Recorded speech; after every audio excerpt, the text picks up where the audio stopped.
we cared a lot about it when we started, but once we got in it, our first interview, we were like, okay, like this has to be good. This has to get made. And this has to be something that everybody can care about, no matter what your political stripes are, how you regard the past. Like the fact that there's thousands of atomic bombs out there now and that we could just completely blast away our whole world is something we should all need to care about. Welcome to the Tango Tango podcast. Real, raw, and unfiltered conversations with veterans and those who support them. Tune in, be inspired, and walk away stronger. Welcome to the Tango Tango podcast. Real veterans, real stories, unscripted and unedited, raw stories. I'm your host, Lloyd Knight, and thank you as always to Amanda and Scott and the entire team at Supply Chain Now for allowing me to do this wonderful podcast show. Got an amazing story to cover today. It's so exciting. Many of you know I'm in the Bush Institute Veteran Leadership Program. It's a 5-month program down in Dallas, Texas. And I have one of my amazing classmates, Victoria, joining us, and her business partner, Karin. Welcome to the both of you to the Tango Tango podcast. Thanks, Lloyd. It's great to see you again. Great to meet you, Lloyd. Thanks for having us. Yeah, great to meet you. So we're here largely to talk about an amazing film that the two of these ladies put together called Atomic Echoes. And it's running on PBS. I've already put out some social media today on it, LinkedIn. So you're seeing this podcast in the third week of September, but it's out now. So take a look at it. I actually put the app, the PBS app, on my TV just so I could watch this. It's amazing. We had an amazing screening at the Bush Institute. So we're definitely going to talk about the movie and the whole story behind the movie. But I really want to talk about the both of you first. Victoria, it's been amazing to get to know you at the Bush Institute. Where'd you grow up at? I grew up in New Jersey, which is not the first place you think of when you think military. I was not a military kid and had no connection growing up really to the military. So it was all new to me. What part of New Jersey? Morristown. Oh, I've been to Morristown. So my dad worked in New York City, and it was about an hour outside the city, and he would commute in every day. And yeah, one of those good 90s childhoods. I was attached for flying out of McGuire, so I had to spend a fair amount of time in New Jersey, and not a big fan except for the diners. Oh yeah, you can't get better than those. I mean, it never compares. The diners and the malls, and that's it. It just kills me. You go into a restaurant, they're open 24/7. There's 25 pages of food to choose from, and they do it all wonderful. Yeah. It's so true. I don't get it. I don't know how they do it. So what did you like doing as a kid growing up in Morristown, New Jersey? I loved going to the movies. The movies were like a huge highlight. I mean, honestly, my favorite memory is we used to go like pick fruit in the summers. There are lots of farms, surprisingly, New Jersey, lots of farms. And we would go to these like pick your own fruit farms every summer. And now it's something that I do with my kids every summer. I make them go and do strawberries, raspberries, and I probably have a better time than them, but it's my favorite. Oh, I love that. And I know you were an amazing high school student because you ended up in Harvard. Yeah. I have a Harvard graduate and a Vassar graduate on this podcast, which is incredible. So you made it to a Harvard. What'd you study at Harvard, Victoria? So I did English. I actually did minor in Latin American studies. And yeah, instead of doing the doctor, lawyer, investment banker route, I went off to be creative and ended up here. So you ended up here and you became a military spouse along the way, right? I did. I got married. I went to graduate school for creative writing, and then I ended up getting married right after that. I was pretty young. I was only 25. And yeah, that kind of started my whole trajectory into that space. Awesome. And how long was your husband in the military? We unfortunately were only married about 10 years. We got divorced when our kids were pretty little, but he was a Navy pilot. He was in for about 10 years. He actually is back in again because he went into the reserves and then got called back to active duty. So he's actually still flying.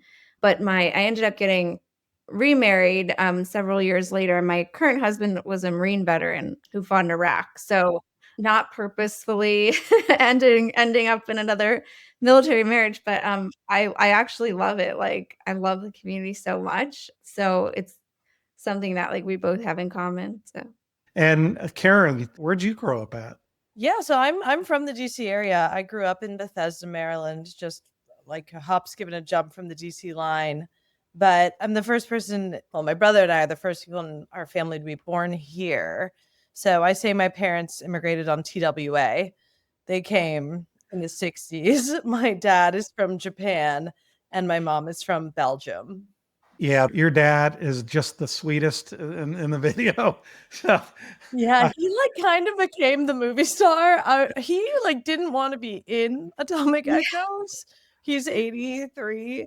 And I was like, please, please, like you won't be in it very much. And then of course we made him like travel all around Japan with us for 2 weeks. So he secretly loved it. He did. He got really into oh, it. he got really into it after a little while. Yeah.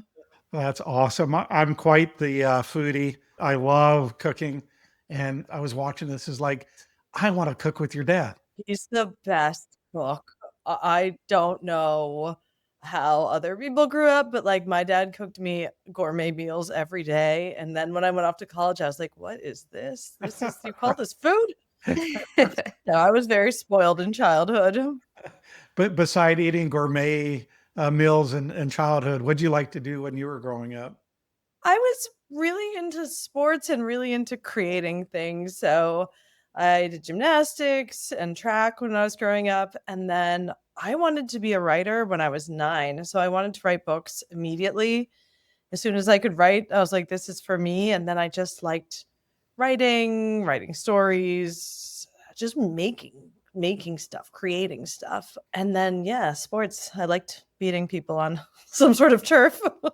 Beating as in winning, not beating as in assaulting. That's, that's awesome. And how did you find yourself going to Vassar College and what'd you study? Yeah, I wanted to go to a liberal arts college. I wanted something where I was like, reading poetry amongst the fading leaves of fall. So Vassar was a good fit for me. Very similar to Victoria. I did English, I did languages, I did French. Neither of us were really going for those big bucks, I think, when we were in college. We were just following our passion. And then I got my first book deal in like my late 20s. So I was very focused. I was a journalist for a little bit. I worked for Politico, Okay. but I'm better at making stuff up, honestly. And what was your first book? My first book was called The List, List. It's a very thinly veiled account of my time at Politico. So kind of Politico when it was very dog eat dog, the early days. So my first book was actually a poetry collection. It was called When the Men Go Off to War, and it was about the experience of being a military spouse and going through deployments and what that was like. Yeah, Wow. so Victoria's poem When the Men Went Off to War is one of the most beautiful poems I've ever read. It was in America's Best Poetry, this very competitive anthology to get into. She's really bad at like doing her own self-promotion, but it is such an incredible read. There was an organization called Motion Poems where they would match poets with animators, and they would do like seasons of animation. So actually that poem was, you can find it on YouTube. It's animated in the most beautiful way, and it really like that was one of the coolest experiences. I'm gonna have to check that out. I also wrote a book. I wrote the book really quickly. It was a God thing. It helped me with the loss of my late wife. But I really liked writing the book. I did not like marketing and selling the book. I was like, Oh, It's Lloyd. the oh, worst. We need another hour to talk about that. Yeah, that's hard. That's the hardest part because Yeah. I always say I love creating. I was never interested in the business of creating. I was only interested in the creating. But it's sort of like if a tree falls in the woods and nobody hears it, right? So yeah, you gotta yeah, but you got to you get it. gotta talk about it. Absolutely. So, how'd you guys meet? I know you both live in DC. Did you bump into each other at Starbucks? After my poetry collection, I wrote a novel called Mrs. Houdini. It was a historical fiction book about Harry Houdini and his wife, and that was published by Simon and Schuster. And Karin had the same editor as me. She was like, "Oh, you guys have to meet." I had just moved to DC. This was, I think, like 8 years ago. Yeah, and so I mean, I remember we just met at a cafe, and yeah, we just hit it off right away. We've been friends ever since. That's awesome. Have you been in DC for the entire time, Victoria? Yeah, I've been here for, I think, 9 years now. So, yeah, it's been a while. I'm here for the long term.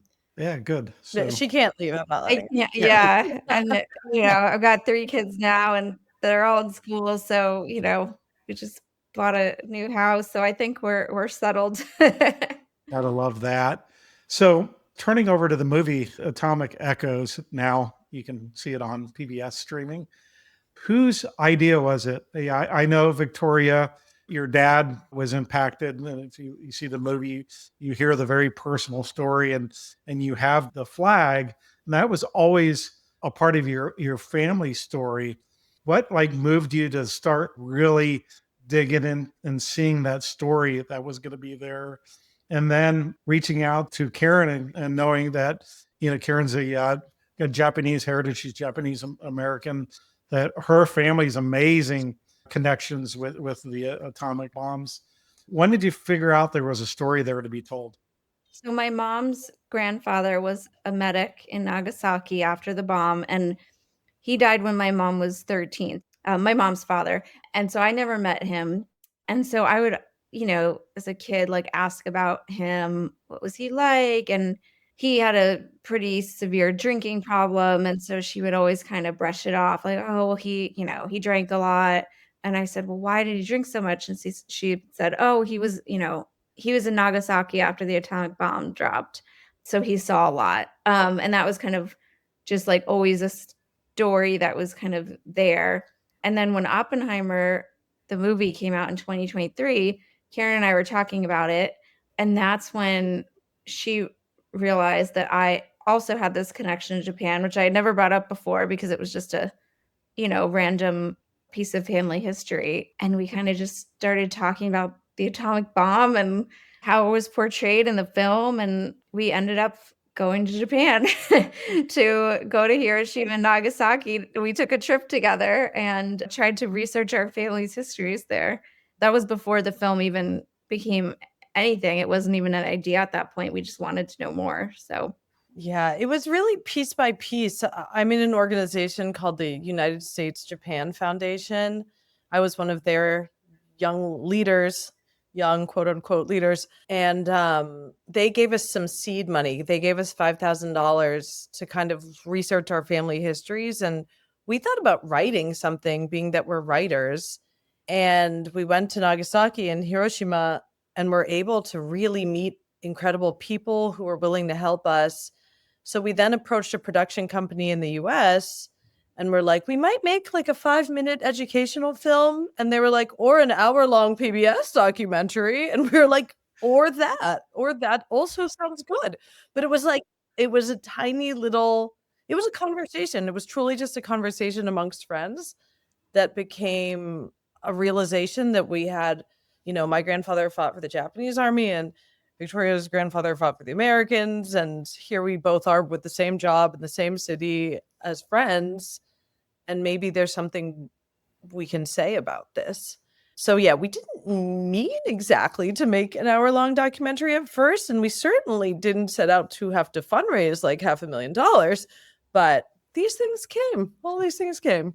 yeah, I keep saying it was our ancestors. Yeah. You keep coordinating this because the amount of things that had to come together to make this happen. The whole time I thought, okay, my grandfather is watching this, and I was just so sure. I was like, he is orchestrating some of this because every time we take a step forward, another door would open, and that's kind of how this film unfolded. The movie it's complex, so there's so much into it, including a faith-based element when in the portions in Japan, and then to see how strong their faith was and how their faith got them through some things. I was just touched. It's a film on resiliency. It's a film on nasty government bureaucracy and the red tape that goes on. I think there was a lot of complexities there. For the listeners and viewers, if you're not familiar, for the American side of the story, we have tens of thousands of Marines that were sitting off ships and in islands in the Pacific getting ready to invade Japan. And then the bombs were dropped in Hiroshima and Nagasaki, and their roles reversed. So instead of invading, they went in not as really as an occupier force, but some of them provided humanitarian operations. Others provided some security operations. And the final complexity was the interweaving of the stories that go on from a chef that was serving troops whose daughter and wife was killed, to the older lady in the church who met the co-pilot for the one of the atomic missions. I just thought it was brilliant that all the stories and the complexities that were told, and you did it in such a very respectful way and honoring everybody and not pointing the fingers or getting into the silly political discussions that happen sometimes when we talk about Nagasaki and Hiroshima. So kudos to both of you.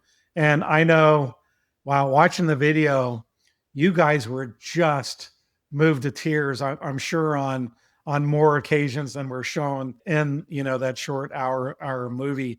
Were you two both just physically and mentally exhausted at times for doing this? The whole year. I think we're still, honestly, I think we're still recovering.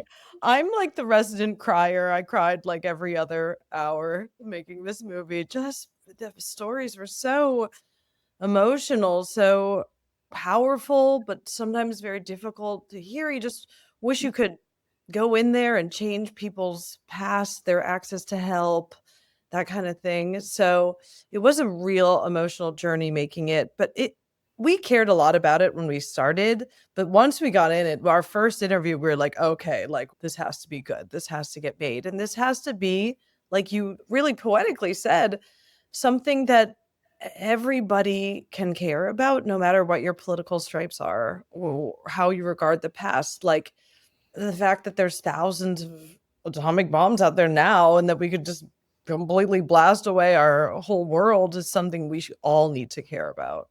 Yeah, absolutely. So I have to tell you, Victoria, leaving the theater at the Bush Institute, I was kidding around and like, oh, the pollen is thick in here. My sinuses are acting up because I'm moved. I can be a crier at times too, Karin. I'm very direct at times, and people think I have no emotions at times. But when I'm moved, I'm moved, and the film definitely moves me. The stories and the way the two of you presented the stories was just touching and moving. Victoria, what a lot of people probably don't realize is all the research that went into this thing. And I can imagine that for every minute on screen, there was probably 10, 50, 100 hours of research that went into it. Can you talk a little bit about that?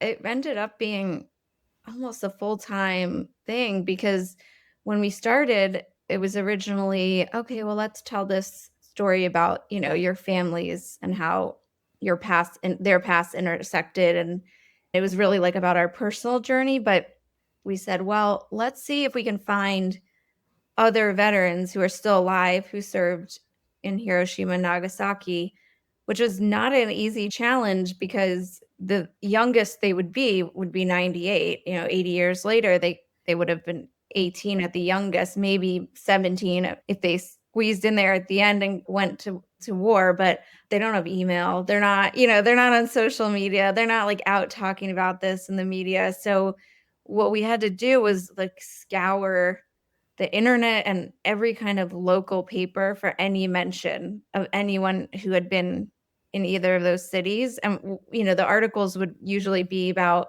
so-and-so World War II veteran turns 90 or 95. They'd be like 5-10 years ago, and they would have like one sentence like, and he was in Nagasaki after the bomb or something like that.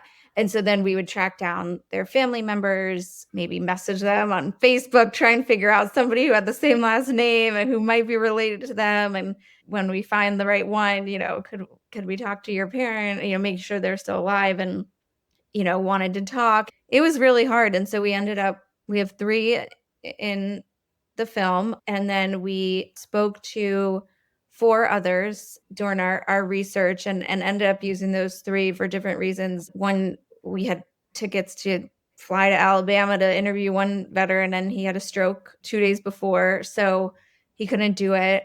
Just things like that, obviously, with them being, in their 90s or 100 years old would happen. So we were really, really lucky to get the veterans that we did. And also, they just have wonderful families who are just really supportive of this project, which was so important because we had the families involved the whole time. Like, they were who we were communicating with, and they were there during the whole filming, and we talked to them every week still.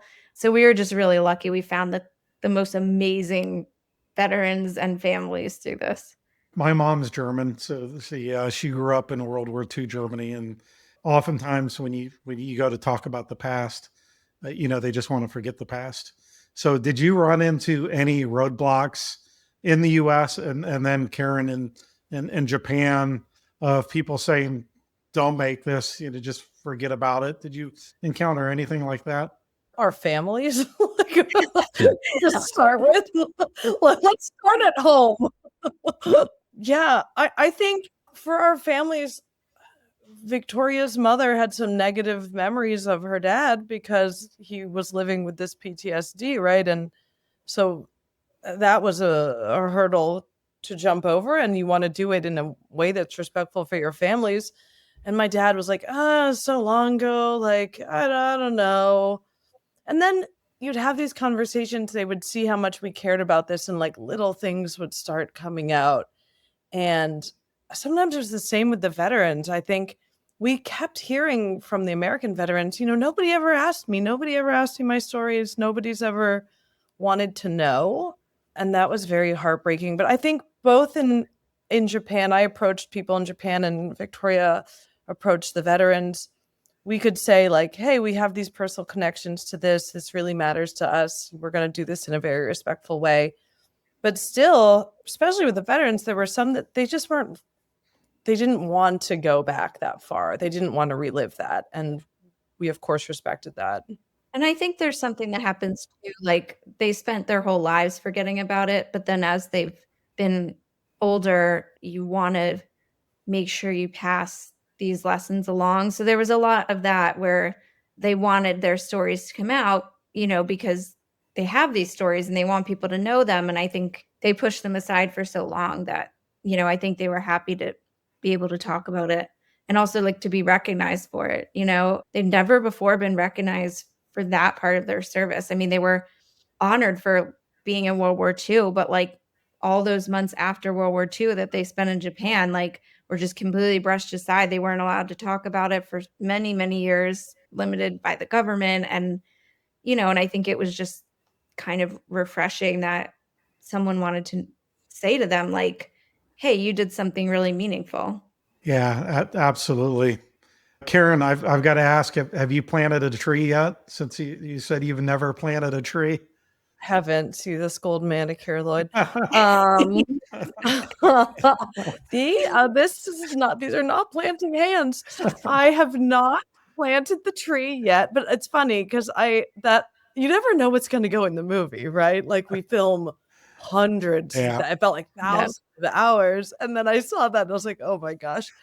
I really want to. So I think one of the most interesting, like, one of the beautiful stories that I learned about making this movie was that my relative, my grandmother's favorite uncle, who was the first president of Hiroshima University, there was nothing, right, in Hiroshima. He was rebuilding this university from dirt. And he wrote to universities all over the world, in the UK, in Germany, in the US, saying, like, can you please send us seeds? It's such a simple ask. Can you send us seeds to replant our ground? And so a lot of universities did. The University of Idaho did, a few others in the US. And so you see those trees in the movie, you see them all over the campus.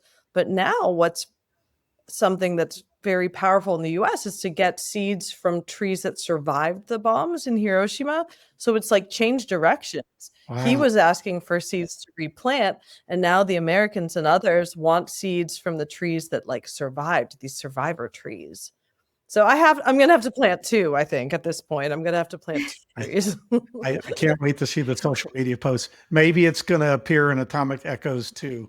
So, Yeah, we're like, we'll wear pink gloves or something. Yeah. so you had so many amazing stories and characters, and I use the term characters because they're larger than life characters, which I just love. The little short lady in the church, I just wanted to give her a big hug. For each of you, we'll start Victoria. Who totally did you inspired from this journey? Who were you inspired by and why?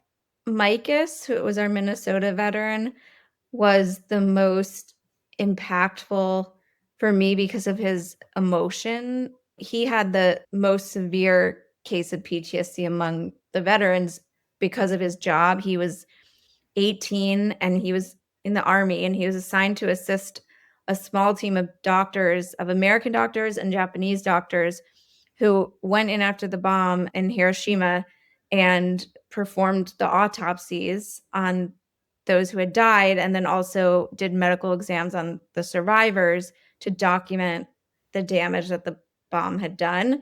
And so he was just a witness to just so much. I mean, he literally has nightmares every night about it still. You know, he's 98. And, you know, I think that was really moving. He actually became a minister after. I don't know if that was made it into the film, but he spent a whole career in ministry just because he turned to faith after that whole experience. So that was really moving for me. I think that was definitely our most emotional day. You know, we spent all day with him talking about it. So yeah, that was a memorable one. And it's just a shame that he was not approved for VA benefits based on his PTSD, because you can talk to the guy, you can see it on his face. I just think it's absolutely horrible. It just makes you angry. And I could see the emotion from both of your face that you weren't only sad about a story, you were angry. Karin, what about you? Who did you draw inspiration from during this process? Yeah, so the woman you talked about, Coco Kondo, I had met her before. My first time ever going to Hiroshima was 2019, and she was my tour guide through the Peace Museum in Hiroshima. So there are, thousands of hibakusha, those are the Japanese atomic bomb survivors, left because they were younger, right? She was just a baby when the bomb dropped. So they're like my dad's age, many, they're in their 80s, but there's so few who speak English. And she's fluent in English. She went to American University here in DC. Her dad was a really prominent minister in Hiroshima. But because she speaks English so well, her entire life, she has been called on to talk about what happened. Like, she has spent her whole life, ever since she could speak, so let's go with 80 years, telling these stories and working for peace and talking about forgiveness. And I just like sitting there with her in church, looking at this cross that her dad pulled from the rubble of his church that had been bombed, and how her father and her whole family just spent their lives spreading this message of peace and forgiveness. I was just like, and I say in the movie, I was like, I don't know that I could have been a person like you all were. I mean, she met the co-pilot of the Enola Gay when he was on TV with her father, and saw him and forgave him in that moment. So she really made me want to be a better person. So not only will I be planting trees, I'm going to be just forgiving left and right. No, she's so inspirational. I mean, I can't imagine living through something like that as a baby that you certainly didn't ask for, and then this becomes your whole life. And she does it in a really heartfelt way. And you can't tell from the film, but she had broken her back, or she had back surgery, like, not very long before we filmed, and she still agreed to do that, and she did it with her whole self, she really put everything out there, and I was just, like, in awe of her because she was definitely, like, in some pain when we were filming, and, yeah, it was pretty remarkable, just, like, her commitment to getting this message out there. Wow. Yeah, then we all went to Denny's, and we ate an insane amount of food. We did. We went to a Japanese diner. And Denny's in Japan, and we were just like all so emotionally spent. We ate like 6 courses. That's tremendous. So turning away from the story and turning into the logistics of making a movie, what did you learn from, and we'll start with Karin first and go to Victoria. What is like one big takeaway that you learned from the process of making the movie? I mean, we were really blessed by ignorance, honestly. We did not know that the average documentary takes 3 to 4 years to make. So when they were like, "You have 11 months from start to finish, from idea to delivery," we were like, "Okay." So if we had, like, known that this was crazy, like, that probably would have been a little scarier. But I think we both learned, like, we have very similar work styles. We had just put our heads down and we just go. And I think we both have jobs that were very independent. We work alone a lot, but we work together so well, and we had a lot of grit. I mean, when a door closed, we were like, "How do we open the next one?" That person said no to fundraising. Let's go here. Let's go here. Let's send 100 emails a day, and let's fight to make this film exactly what we intended it to be. So, I would say neither of us are like sharp-heeled business ladies. And then after 11 months, like, we're ready for that boardroom. I think we became much more business savvy, much more daring, and just like much closer as friends. Very cool. What about you, Victoria? Learning about the film industry as a storytelling platform was just such a great experience because we had been immersed in the writing world, in novels and poetry and journalism and media and stuff like that. But to be able to learn about the film world was just really an amazing experience. We were really lucky to work with Blue Chalk Media, who is our production company, and just this great team of people.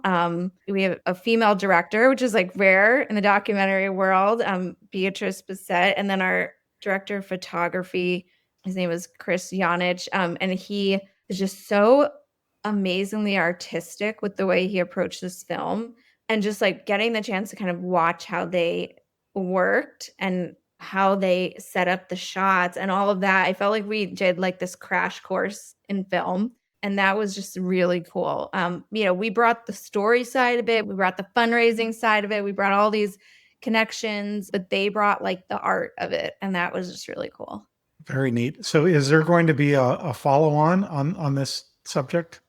Not in 11 Well, months. Not one that of them quick. months, but I will say, Yes, like, I'm yes. up for another one. I Yeah. really, people at the Bush Institute have said to me that I should do another one. And I said, well, I'll try.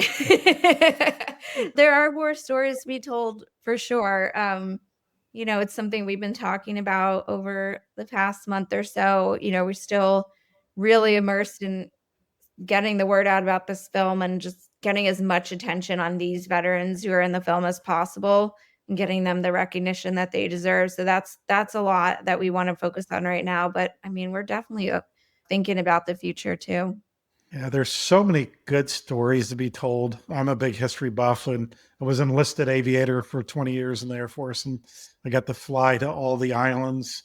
You go to Wake Island. I've been away, spent a lot of time at Wake Island and the tragedy that went on there and all the stories that haven't been properly told. Tokyo, more people died in the firebombing in Tokyo. Yeah, my father almost died at that bombing. I encourage you guys. There's so many stories out there. Anytime Hollywood tries to do it, they screw it up. So you're not 100% of the time, but normally, They look, I think, at box office first yeah. and, not at history first. So it's funny, but I mean, you saying that's what started our conversation, right? Was us watching a Hollywood movie and then criticizing it. So that was like what got the whole conversation between us going. But I think there is so much nuclear power in the world right now. There is, I think, a real perspective shift that needs to happen. There are a lot of people that were affected by radiation well into the 50s and 60s. I think there's a lot more to be told. So we would love to. We certainly want to Yeah. keep working together. Outside of your aspiring movie career, what are each of you up to these days? And we'll start with you, Karin. So I've written 7 novels. I'm about to get started on my 8th, so I feel really lucky to still be able to publish books. My first book came out in 2013. So publishing's changed a lot. you have to kind of adapt with the times, and it's been fun for me. But it's funny because after working with Victoria for the last year, thinking of sitting down alone and writing a novel, I'm like, "But wait, where's my friend? It's so much more fun when you can talk to someone else. Where's my friend?" So that's one thing, and then we're still gonna keep working on Atomic Echoes. There's so much to be written, and we're doing a lot of speaking with it, and I hope it's a project that'll really go the distance. I think it will. And Yeah. Victoria, other than being a presidential scholar, what are you up to these days? So I had my last book came out last year. It was a short story collection called Homefront, about the military experience. That was my last book. I have a outline for another one that I will start eventually. But I think this year has been the year of film. So I'm just putting everything, and being a mom and but I'm putting everything into this right now. We have screenings coming up. We have a lot going on. The film has only been out a couple weeks. So, yeah, I mean, I think the next few months are going to be atomic bombs related. Prevention. Yes, atomic bomb prevention. Yes, atomic echoes, Hey, and talking about nuclear war and just getting the word out about these stories that have been told. And then, I think Karin and I, we also talked about like writing our own film. We have a story in mind for that. So we'll be working on that. love it. So thank you so much for both coming on this. Thank you for telling these stories and not only telling the stories, just doing it in a completely awesome way, not only to raise awareness, but to tell the stories. I think it was just exceptional. If you could leave our audience with just some words of wisdom from both of you, would love to hear that before we close it out, Victoria. I think if there's one message we want to get across, it's this message of hope, right? I mean, you hear the topic of the film and you think like, what a downer, like how depressing does that sound? But I mean, we really tried to bring this message of hope into the film and just inspire people to want to learn more and just realize that when we start talking about it, we can really impact what happens in the future. So I think that's important. It's not just a film about, World War II, it's a film about everything that's happening right now. I mean, we don't get into politics in it, but like all the lessons from 80 years ago are still important today. So I just hope, when people hear about Atomic Echoes, they're going to walk away with some inspiration too. Absolutely. I mean, it was not a Debbie Downer at all. And going into it, I was like, it's a tough topic. And I came out inspired. So great job. Karin? One thing I've been saying a lot during press for this film is that this is a time where it really feels like, especially in America, we just can't agree on very much. And we've learned that we can't agree on much, but we can agree on this, that we should have a world free of nuclear war.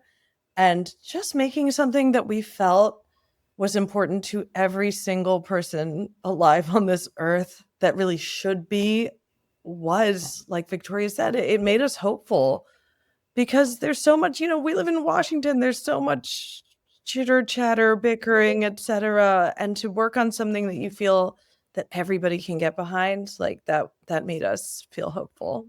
Good. Well, you two deserved it. You did an amazing job. So thanks again. And Victoria, we'll see you here in a couple short weeks. In the meantime, I'll close out my podcast as I always close it out. Everybody be safe, be kind, and be remarkable. The Tango Tango podcast is proudly sponsored by Supply Chain Now.